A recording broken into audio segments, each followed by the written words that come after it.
Good morning बच्चों। Good morning sir.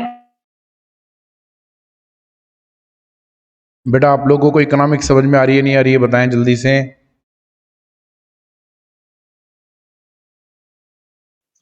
Sir आ रही है। कोई दिक्कत तो नहीं आ रही बेटा बिल्कुल भी? नो। कोई भी परेशानी आए तो फटाफट से बताना। हर ऐसा मत करना कि चैप्टर पूरा निकाल दो फिर उसके बाद बोलो सर ये दिक्कत आ रही है, चैप्टर पूरा खराब हो जाएगा बेटा।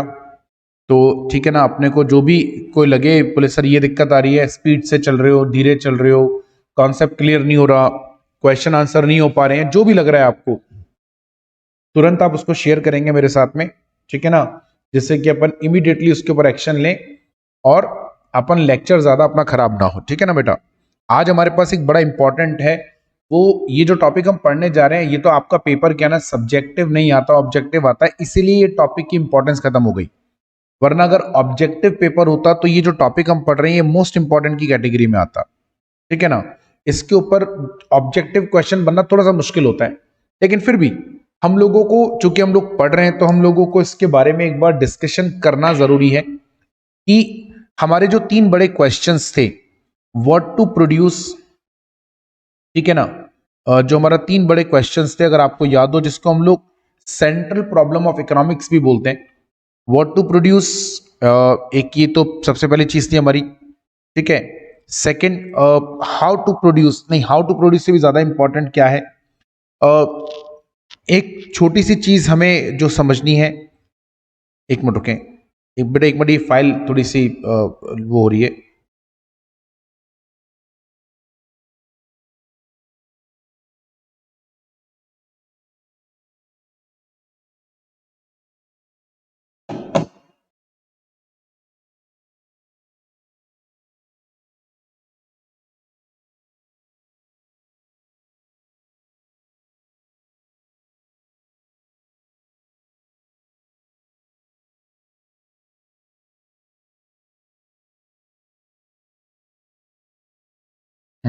चलिए, तो हमारे पास तीन जो क्वेश्चंस थे, व्हाट टू प्रोड्यूस और हाउ मच टू प्रोड्यूस,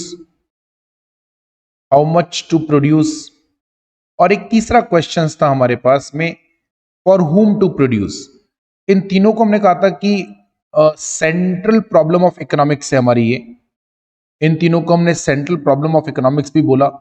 और ये बहुत इंपॉर्टेंट भी है क्योंकि हम लोग जब बेटा अगले चैप्टर में जा रहे हैं, जैसा मैंने आपको पहले भी कहा था कि from chapter number 2 and onwards हमारी जो इकोनॉमिक्स है वो लेस थ्योरेटिकल हो जाएगी और मोर प्रैक्टिकल होगी। यानी उसमें थ्योरेटिकल जो पोर्शन है वो लगभग ना के बराबर आ जाएगा और प्रैक्टिकल पोर्शन का जो है वो हिस्सा वो बढ़ जाएगा। तो हमें वहां जाना है, और चूंकि सेंट्रल प्रॉब्लम ऑफ इकोनॉमिक्स की जब हम बात कर रहे हैं तो इन तीन सवालों के जवाब हमें ढूंढने हैं। पहले मैं इसको बताऊंगा फिर इसे और फिर इसे।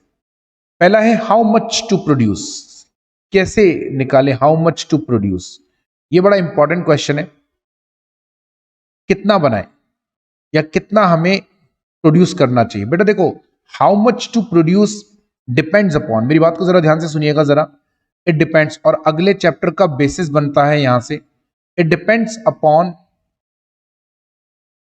It depends upon the price of product manufactured. Price कौन सा बेटा? जो सेल प्राइस है, मैन्युफैक्चर्ड, जो जो प्रोडक्ट आप बना रहे हो उस प्रोडक्ट का सेल प्राइस, उस प्रोडक्ट के सेल प्राइस से डिसाइड होगा हाउ मच टू प्रोड्यूस। भी ऐसा क्यों बोल रहे हो? ऐसा हम इसलिए बोल रहे हैं क्योंकि अगर इफ प्राइस इज हाई, समझना जरा ध्यान से, इफ प्राइस इज हाई, ठीक है, तो एक मिनट रुको,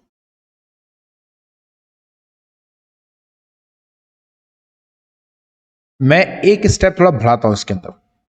इफ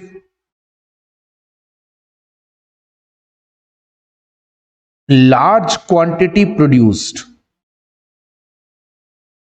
अगर आपने ज्यादा बनाया, ठीक है, and demand is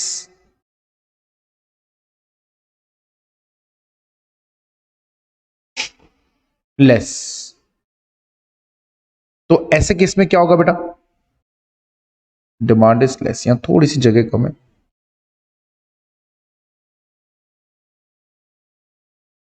if large quantity is produced and demand is less.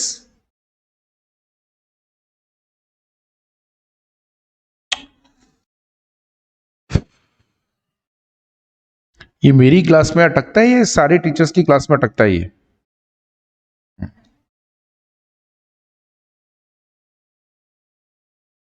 If demand is less तो क्या होगा? तो बेटा चूंकि सप्लाई ज्यादा हो गई, क्वांटिटी आपने प्रोड्यूस ज्यादा कर दिया और डिमांड मार्केट में इतनी सी है, तो मालूम है क्या होगा? Price will fall. अब प्राइस गिरेगी तो लाजमी सी बात है आपको प्रॉफिट कम होगा। So producer producer will start producing less quantity. है जी? क्योंकि जैसे मान लीजिए आपने इतना सारा प्रोडक्शन कर दिया, डिमांड कम है। अब डिमांड कम है, सप्लाई ज्यादा है, तो लाजमी सी बात है प्राइस आपको कम करनी पड़ेगी, माल बिकेगा ही नहीं। प्राइस कम करोगे तो टेक्निकल सी बात है कि आपका प्रॉफिट मार्जिन कम होगा। धीरे धीरे प्रोड्यूसर उसकी क्वांटिटी अपने आप कम कर देंगे, यानी प्राइस की वजह से आपने प्रोडक्शन कम करा। उल्टा कर लेते, if small quantity is produced as compare, आपने छोटी क्वांटिटी प्रोड्यूस करी, and demand is high,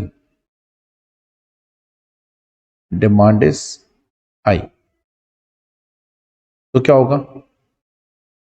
price will go up, price will go up.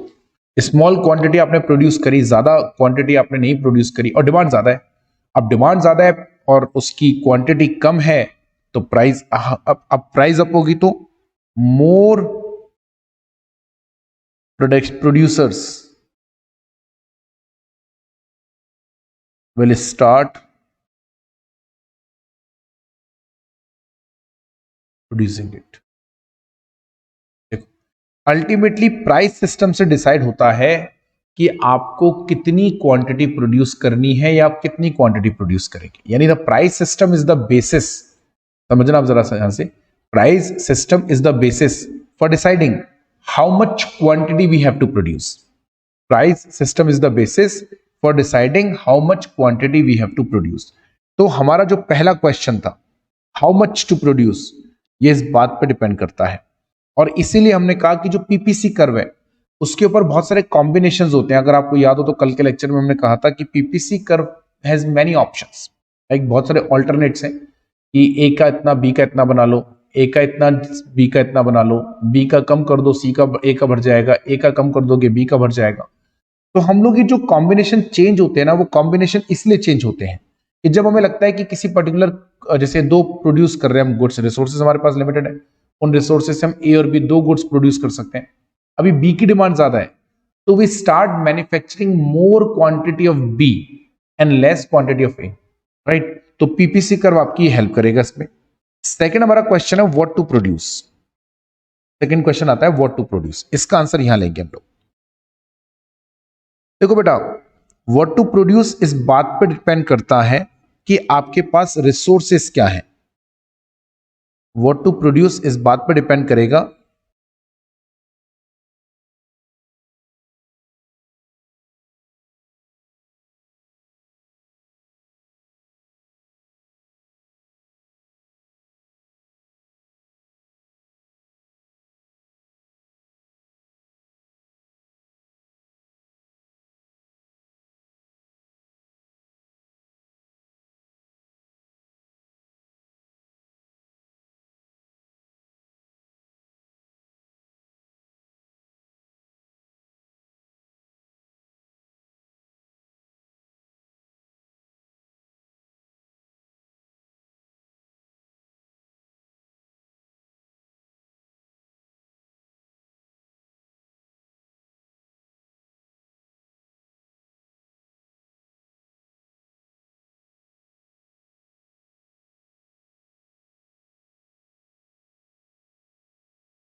चलिए, तो व्हाट टू प्रोड्यूस आ गया।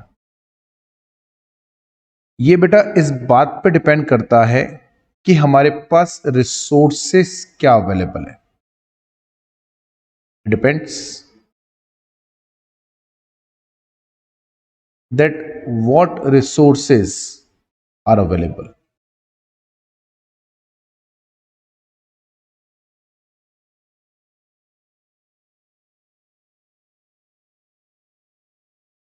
What resources are available? For example, अगर मान लीजिए किसी कंट्री की कैपिटल इंटेंसिव इकोनॉमी है। बेटा कैपिटल इंटेंसिव इकोनॉमी का मतलब क्या होता है? कैपिटल इंटेंसिव इकोनॉमी का मतलब पैसा बहुत है, right? Money available, a lot of, लेकिन जो लेबर है नॉट अवेलेबल या इजीली नॉट अवेलेबल। तो such country will produce more products which need less labor। यानी मशीनों से प्रोडक्ट प्रोड्यूस होने वाला वो प्रोडक्ट्स ज्यादा बनेंगे, हैंडमेड प्रोडक्ट्स कम बनेंगे, मशीन मैन्युफैक्चर्ड प्रोडक्ट्स ज्यादा बनेंगे। ठीक है, machine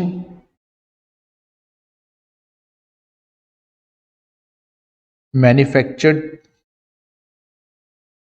products will be produced more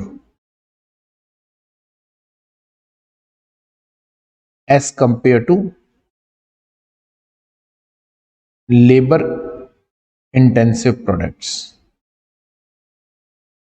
ठीक है बेटा, क्योंकि आपकी कंट्री में लेबर नहीं है, लेबर महंगी है। अगर आपकी लेबर इंटेंसिव इकोनॉमी है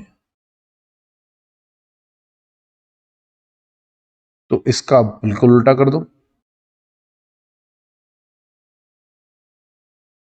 लेबर इंटेंसिव इकोनॉमी है तो क्या होगा बेटा? लेबर इंटेंसिव इकोनॉमी में मोर हैंडमेड और labour oriented products will be produced. है ना बेटा? ये तो व्हाट टू प्रोड्यूस इस बात पर डिपेंड करता है। अब तीसरा क्वेश्चन आता है फॉर हुम टू प्रोड्यूस, किसके लिए प्रोड्यूस करना है? ये भी बड़ा मुश्किल क्वेश्चन है। फॉर हुम टू प्रोड्यूस, किसके लिए मैन्युफैक्चर करें? फॉर हुम टू प्रोड्यूस, किसके लिए बनाना है? देखो बेटा, ये डिपेंड करता है कि खरीदने वाला कौन है। Purchasing power, it depends on, यहां लिखते हैं हम पहले, it depends upon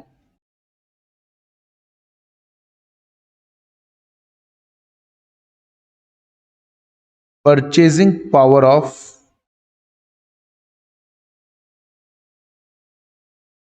it depends upon purchasing power of consumer।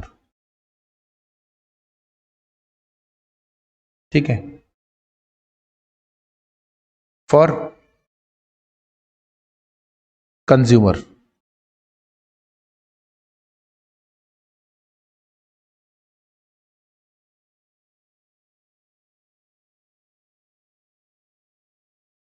ठीक है, हैविंग हाई परचेजिंग पावर, तो वी विल प्रोड्यूस, मैं थोड़ा अलग चीज बता रहा हूं, we will produce for such consumer, तो उनके लिए उनके हिसाब से बनाएंगे। For consumers having no purchasing power not to produce for them. बेटा ये इकोनॉमिक्स है, अच्छा बुरा और क्या बोलते हैं उसको, धर्म, दीन धर्म दान, ये सब मत सोचना। For consumer having no purchasing power not to produce, जिसकी परचेजिंग पावर नहीं है उसके लिए हम लोग प्रोडक्शन नहीं करेंगे। जब आपकी परचेजिंग पावर ही नहीं है तो आपके लिए प्रोडक्शन करके क्या करेंगे? आप तो हमारा सामान खरीदोगे नहीं, तो फायदा क्या? इसीलिए, लेकिन यहां पर हमें एक बात छोटी समझनी पड़ेगी कि कोई भी कमोडिटी परचेजिंग पावर आती कहां से है? द परचेजिंग पावर, ये परचेजिंग पावर जनरेट कैसे होती है, ये हमारे लिए एक बड़ा इंपॉर्टेंट क्वेश्चन है, ठीक है ना। परचेजिंग पावर इज जनरेटेड, ऊपर ही ऊपर जो सवाल हमने लिखा था उससे, बाय इकोनॉमी। जैसे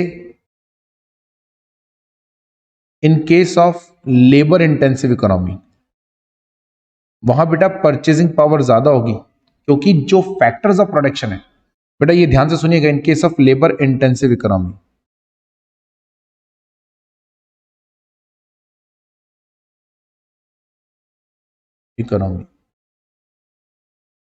more persons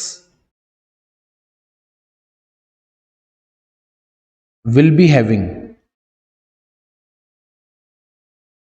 purchasing power as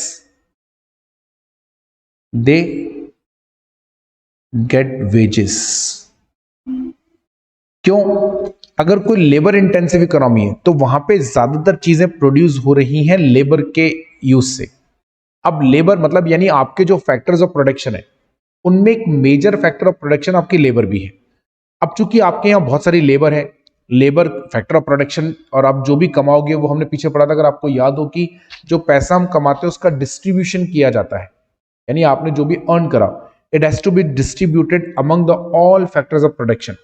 अब आपके फैक्टर्स ऑफ प्रोडक्शन के अंदर एक फैक्टर ऑफ प्रोडक्शन आपकी लेबर है, ठीक है। क्योंकि आपका एक फैक्टर ऑफ प्रोडक्शन लेबर भी है, तो जो भी आप उस प्रोडक्ट को बेचकर कमाओगे, जो भी आपने उस प्रोडक्ट को बेचकर कमाया, वो प्रोडक्ट का सारा amount you will distribute among the factors of production. उसमें आप भी हो, आपको प्रॉफिट का हिस्सा मिलेगा क्योंकि आप एंटरप्रेन्योर हो। तो एंटरप्रेन्योर अगर आप हैं तो as an entrepreneur you will get the share in the profit, right? That is also distribution of your entire earning. लेकिन बाकी फैक्टर्स ऑफ प्रोडक्शन को भी दोगे ना। अब देखो लेबर इंटेंसिव इकोनॉमी है, most of the factors of production are like in the form of labour. So whatever you will earn from the market by the sale of the products, it will be distributed among the all factors of production, including the labor. So they all will be having some kind of purchasing power. If they all will be having purchasing power, so हमारी country में और ज्यादा production होगा। ठीक है कि उनका purchasing power that may be as compared to like owner कम हो सकता है, लेकिन होगा तो सही। So this will give them purchasing power which lead us to produce goods for them. तो इस तरीके से हम ये डिसाइड करते हैं। देखो ऊपर पढ़ते हैं जरा एक बार, फिर क्वेश्चन आंसर पे जाएंगे हम लोग। If we can choose we can choose a point on the PPC curve, then we will be able to solve the first of the economic problems, that is what to produce. Since the chosen point is on the PPC curve, we were utilizing all the resources fully and efficiently. Now the question is how to land up on the point on the PPC curve। यानी हम लोग, जैसे आपको याद हो तो हमने कल कहा था पीपीसी कर्व के ऊपर कोई से भी पॉइंट पर आप फॉल करें, किसी भी पॉइंट पर, चाहे इधर इधर इधर कहीं पे भी फॉल करें, जो भी कॉम्बिनेशन आप चूज करेंगे वो ऑप्टिमम कॉम्बिनेशन होगा क्योंकि आप सारे रिसोर्सेज यूज कर रहे हैं। लेकिन अगेन जैसे ये भी देखो, ये भी कॉम्बिनेशन है, ये भी कॉम्बिनेशन है, ये कॉम्बिनेशन भी है, ये कॉम्बिनेशन भी है। आप कोई सा भी कॉम्बिनेशन चूज करें, सारे ही ऑप्टिमम कॉम्बिनेशन है, लेकिन क्वेश्चन ये आता है मैं कौन सा कॉम्बिनेशन चूज करूं। सारे कॉम्बिनेशन अवेलेबल है, सारे ऑप्टिमम है, सब में रिसोर्सेज का पूरा यूटिलाइजेशन हो रहा है। Still the question is same, मैं कौन सा रिसोर्स यूटिलाइज करूं।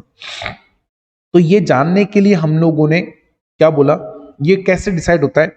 देखिए एडम स्मिथ, यहां पर एक छोटी सी लाइन मिलेगी जिसका कोई ऐसा यूज नहीं है।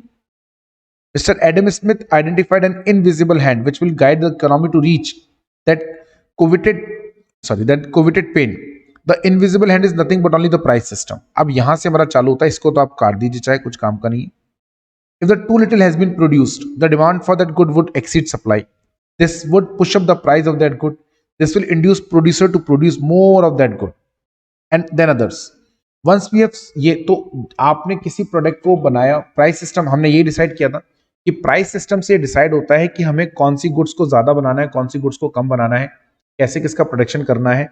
ये भी हमने थोड़ी देर पहले डिस्कस किया था, अगर आपको याद हो तो the price system is the basic key factor which decides on how much to produce. कम बनाओगे क्वांटिटी कम बनेगी, डिमांड ज्यादा होगी, प्राइस अप होगी और भी ज्यादा प्रोडक्शन होगा।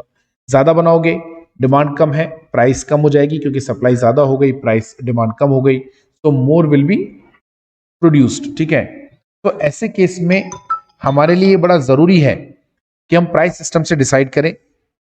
Once we have solved the first question what to produce, the next question comes up how to produce.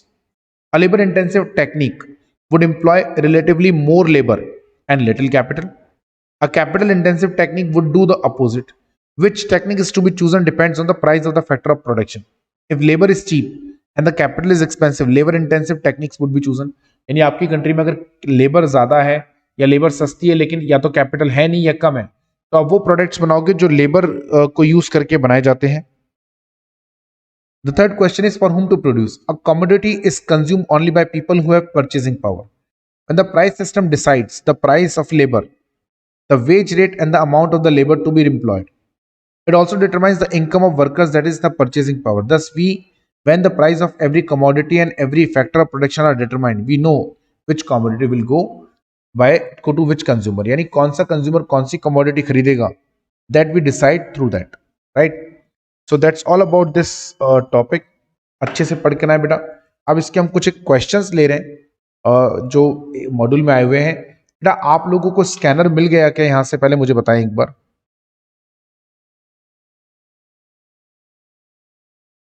बेटा आप लोगों को स्कैनर मिल गया क्या?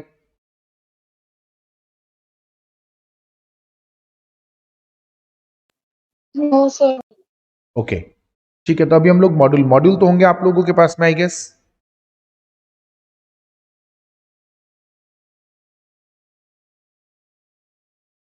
बेटा ये मॉड्यूल्स हैं आप लोगों के पास में।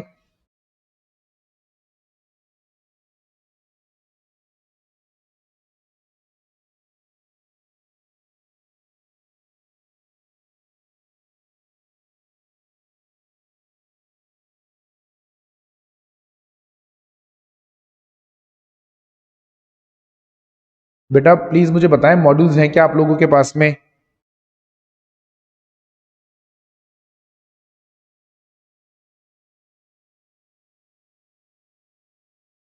No, sir. चलो तो कोई बात नहीं, फिर अभी हम लोग जो मॉड्यूल में आपको स्क्रीन पे दिख रहा है उसमें ही अपन लोग एक बार क्वेश्चन आंसर करते हैं। ठीक है, आप स्क्रीन पे देखिए अपना जो इंस्टीट्यूट का मॉड्यूल है उसके क्वेश्चन आंसर है। Who was the father of economics? Alfred Marshall, जैसा हमने पीछे डिस्कस किया था। Normative economic theory deals with what to produce, how to produce, whom to produce, how the problem should be solve. बिल्कुल, ये जो 3 questions है बेटा, इनके आंसर तो पॉजिटिव साइंस में मिलते हैं या पॉजिटिव इकोनॉमिक्स में मिलते हैं। पॉजिटिव इकोनॉमिक्स हमने पढ़ा था ना, नॉर्मेटिव साइंस और पॉजिटिव साइंस, तो इन तीनों सवालों के जवाब आपको पॉजिटिव इकोनॉमिक्स में मिलते हैं। नॉर्मेटिव इकोनॉमिक्स जो है वो इस बात पे कॉन्सेंट्रेट करती है कि प्रॉब्लम को सॉल्व, यानी normative economics tells you, normative economics tells how to solve existing problem. That is why the third point is correct. Ceteris paribus, अभी वैसे ही आपका आया, इसका मतलब होता है other things being constant. अभी हम लोग पढ़ेंगे इसको, मैं आपको भी लॉ ऑफ डिमांड में पढ़ाऊंगा, वहां पर आएगा। Micro economics theory, micro economics theory deals with economy as a whole, individual economic growth, all the above. नहीं, इंडिविजुअल, मैक्रो पूरे के बारे में बात करते हैं। अगर ये बोलता मैक्रो इकोनॉमिक्स तो हमारा आंसर होता इकोनॉमी एज अ होल। ठीक है, in economics goods includes material things which can be transferred और कैन बी विजिबल और बोथ ए एंड बी। बिल्कुल, बोथ ए एंड बी, यानी हम उन गुड्स की बात करते हैं जो ट्रांसफर भी की जा सकती है जो विजिबल भी हैं, जो दिखती भी हैं। Human wants are unlimited. Nature of PPF, देखो कल मैंने बताया था ना, इसको आप पीपीसी बोलो प्रोडक्शन पॉसिबिलिटी कर्व, या पीपीएफ बोलो प्रोडक्शन पॉसिबिलिटी फ्रंटियर, एक ही बात है। इट इज कॉन्वेक्स और it is concave to origin. Concave to origin होता है बेटा, ये तो होता है, इसको बोलते हैं कॉन्वेक्स। ये जो कर्व होता है इसको बोलते हैं कॉन्केव, कॉन्केव टू ओरिजिन, ठीक है। पीपीई, पीपीसी और PPF is linear, it implies, अगर लीनियर है, लीनियर मतलब स्ट्रेट लाइन है, तो आपको याद होगा हमने कल कहा था अगर स्ट्रेट लाइन है तो आप कोई सा भी कॉम्बिनेशन चूज करो, अपॉर्चुनिटी कॉस्ट जो है वो कांस्टेंट हो जाएगी। देखो the opportunity cost will be constant, ठीक है, यहां तो कोई डाउट नहीं बेटा। आगे देखेंगे, any point beyond PPF, PPC के बियॉन्ड, हमने कल कहा था कि ये जो हमारा पीपीसी कर्व है इसके बाहर अगर कोई कॉम्बिनेशन चूज करोगे तो वो सारे कॉम्बिनेशन तो इम्पॉसिबल है। पीपीसी कर्व पे कोई कॉम्बिनेशन बनाओगे, पीपीसी कर्व पे तो अलाउड है, ठीक है ना। जैसे आपने ये कॉम्बिनेशन बनाया, आपने ये कॉम्बिनेशन बनाया, आपने ये बनाया, पीपीसी कर्व के बियॉन्ड जाकर बनाओगे वो अनअटेनेबल है, आप उसे अचीव नहीं कर पाएंगे। If an economy is working at the point left to PP curve that shows, left मतलब उसके जो है ना अंदर जाके, ये पीपी कर्व है, ये वाले कॉम्बिनेशन हो गए right to PP curve. Left वाले ये अपने हाथ कैसे रखो सामने, ये लेफ्ट वाले यानी नीचे वाले, ये सारे बेटा वो हैं जो जो पॉसिबल हैं, लेकिन उसमें आप अपनी इकोनॉमी का, अपने रिसोर्सेज का पूरा यूटिलाइजेशन नहीं कर पाओगे, अनएम्प्लॉयमेंट रहेगा, फुल एम्प्लॉयमेंट नहीं होगा, एक्सेस प्रोडक्शन नहीं होगा, अनएम्प्लॉयमेंट होगा, ठीक है। आगे देखें, according to economics is the study of science of wealth, JB Smith जो थे उन्होंने ये डेफिनेशन दिया था वेल्थ इकोनॉमिक्स का। According to definition economics the social science, welfare के हिसाब से बात करें, वेलफेयर डेफिनेशन जो है वो ये कहती है कि इकोनॉमिक्स क्या है, सोशल साइंस है। According to the top priorities to be given to the man, देखो बेटा याद हो तो आपको हमने अल्फ्रेड मार्शल की डेफिनेशन पढ़ी थी। मार्शल इस बात के फेवर में थे, ठीक है, क्योंकि जो एडम स्मिथ थे, who is known as a father of economics, Adam Smith ये कहा करते थे कि पैसा इंपॉर्टेंट है, मनी, लेकिन उनके जो स्टूडेंट थे अल्फ्रेड मार्शल, एडम स्मिथ के ही जो स्टूडेंट थे अल्फ्रेड मार्शल, वो ये कहते थे कि नहीं, पैसे से पहली प्रेफरेंस मैन को देनी चाहिए, ठीक है। अकॉर्डिंग टू रॉबिन्स इकोनॉमिक्स, बेटा ये गलत आ गया, ये कुछ नहीं है, ये गलत आ गया, यहां पे नहीं है कुछ भी। According to Robbins economics must be neutral, neutral मतलब न्यूट्रल बिटवीन एंड्स, एंड्स मतलब डिमांड्स या वांट्स। आपको याद हो तो रॉबिन्स क्या कहते थे, कि रॉबिन्स का कहना था कि आपकी जो भी डिमांड्स है उसमें और रिसोर्सेज में एक न्यूट्रलाइजेशन रखना जरूरी है, यानी आपकी जो भी डिमांड्स है वो सारी की सारी डिमांड्स हमें पूरी करनी है, लेकिन सारी की सारी एक साथ पूरी नहीं होंगी और 100% पूरी नहीं होंगी, तो हम लोग उसको अकॉर्डिंग टू रिसोर्सेज कम ज्यादा करेंगे। Alternative uses of limited resources leads to problem of choice. भाई क्यों प्रॉब्लम ऑफ चॉइस? इसलिए क्योंकि हमारे पास में जो रिसोर्सेज हैं वो लिमिटेड है, हम सारे रिसोर्सेज को यूटिलाइज नहीं कर सकते। अब चूंकि हम सारे रिसोर्सेज को यूटिलाइज नहीं कर सकते क्योंकि रिसोर्सेज लिमिटेड है और वांट्स अनलिमिटेड है, तो हमें क्या करना पड़ेगा, चॉइस करनी पड़ेगी set. According to definition economics is an analytical science, बेटा स्कैरसिटी डेफिनेशन सबसे लास्ट वाली, स्कैरसिटी डेफिनेशन के अकॉर्डिंग इकोनॉमिक्स क्या है, it's a analytical science. Growth definition is mostly associated with, ये ग्रोथ डेफिनेशन सबसे लास्ट वाली थी सैमुअलसन, मिस्टर सैमुअलसन थे जिन्होंने ग्रोथ डेफिनेशन को ओरिजिनेट किया था, ग्रोथ डेफिनेशन को बनाया था। Definition includes welfare definition and scarcity definition. Growth definition में दोनों आते हैं। In the deductive method the logic proceeds from general to specific.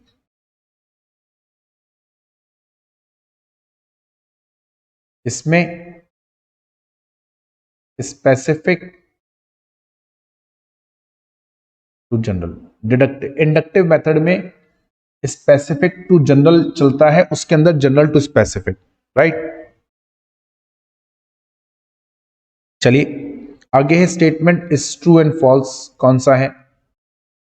According to Adam Smith the man is an economic man. बिल्कुल, Adam Smith तो इस बात के strong favour में, तो बोले वेलफेयर गया तेल लेने, पैसा पैसा देखो। According to economics Marshall, economics is a normative science. बिल्कुल ठीक का। अल्फ्रेड मार्शल ये मानते थे कि इट्स अ नॉर्मेटिव साइंस, जो अवेलेबल है उसके हिसाब से रिसोर्सेज को एडजस्ट करो। Positive science was related with the J.B. Smith. False. Robbins से related था। The term micro and macro are introduced by Ragnar French. Correct. True. Ragnar Frisch was the first person जिसने micro and macro economics का concept लिया। Science is practical but the art is theoretical. False, उल्टा है बेटा, art is practical. उस दिन हमने discuss किया था, अगर आपको याद हो, कि साइंस इस बात पे बिलीव करता है कि पहले नॉर्म्स बनाओ, ठीक है, फिर उसके बाद में आप उसके बेसिस पर जो स्पेसिफिक प्रॉब्लम्स है उनको सॉल्व करो। आर्ट बोलता है बोले जनरल कुछ नहीं होता, हर एक प्रॉब्लम अपने आप में एक यूनिक है। Positive science does not related to the value judgement. True, क्योंकि पॉजिटिव साइंस वो normative science is related to the value judgement.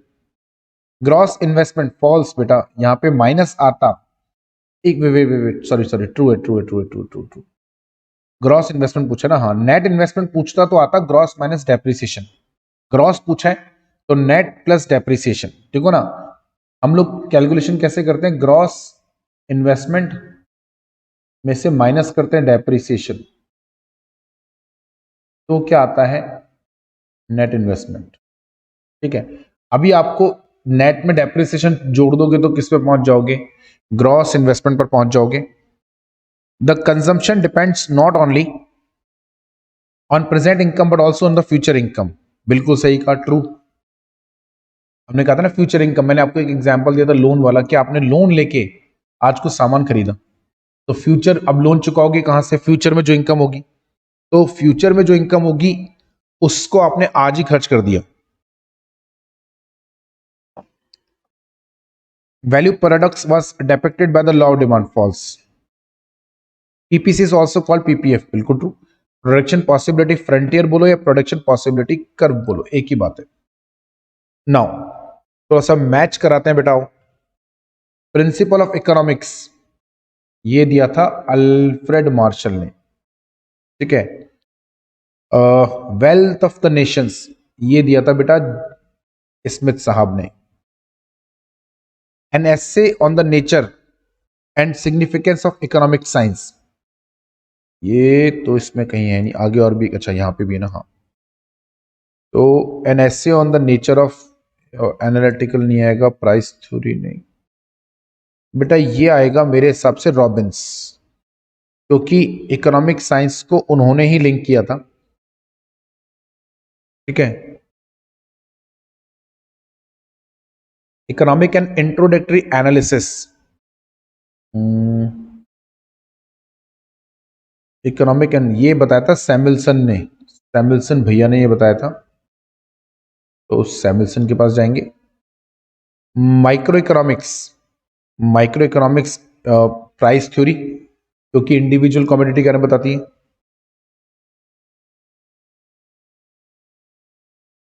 उसके बाद में क्या बोल रहे? Macro economics.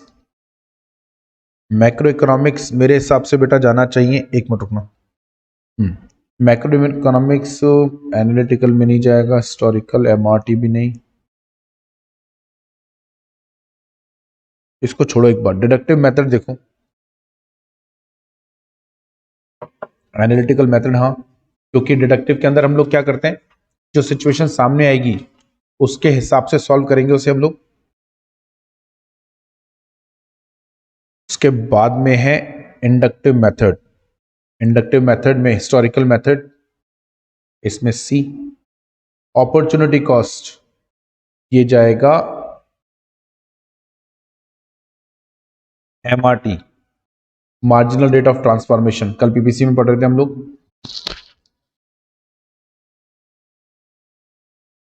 ठीक है, और क्रिएशन ऑफ यूटिलिटी, ये आएगा, क्रिएशन ऑफ यूटिलिटी जाएगा प्रोडक्शन में, क्योंकि प्रोडक्शन जब भी होगा गुड्स का तो क्या आएगा, अच्छा ये लाइन अलग खींच के,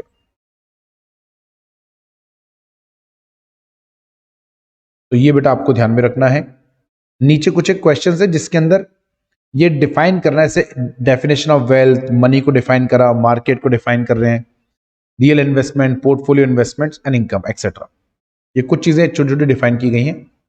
so that was chapter number 1, completely theoretical. ठीक है, अब बेटा हमारे पास में है डिमांड एंड सप्लाई। यहां